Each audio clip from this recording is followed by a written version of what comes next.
মুহূৰ্তত news now দৰ্শকসকলক দিবলৈ লৈছো এটা ব্ৰেকিং নিউজ। দিল্লীত চিকিৎসাৰ বাবে গৈ অসমৰ ৩জনকৈ লোক আক্ৰান্ত হৈছে কৰোনাত। তাৰে 2জন বোকাখাতৰ আৰু আনজন চৰাইদেউৰ বুলি জানিব পৰা গৈছে।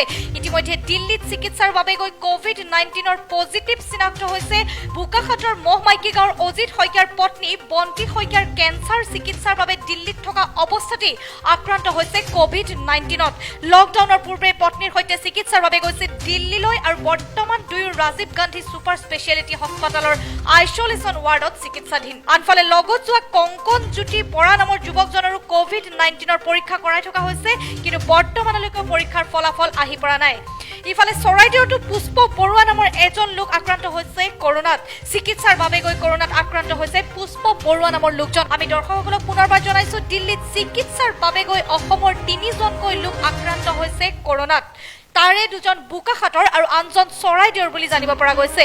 ইতিমধ্যে বোকাখাতৰ মহমাইকী গাঁৱৰ অজিত শইকীয়াৰ পত্নী বন্তি শইকীয়াৰ কেঞ্চাৰ চিকিৎসাৰ বাবে গৈ দিল্লীত আছিলগৈ আৰু তাতে তেওঁ আক্ৰান্ত হয় কোভিড-19ত। বৰ্তমান ৰাজীৱ গান্ধী সুপাৰ স্পেচিয়েলিটি হস্পিটালৰ আইচলেশ্যন ৱাৰ্ডত চিকিৎসাধীন অৱস্থাত আছে। আৰু আনজন হৈছে চৰাইদেউৰ পুষ্প বৰুৱা নামৰ এজন লোক। আনফালে চিকিৎসাৰ বাবে পুষ্প বৰুৱা গৈছিল দিল্লীলৈ আৰু তাতেই তেওঁ আক্ৰান্ত হৈছে কৰোনাত।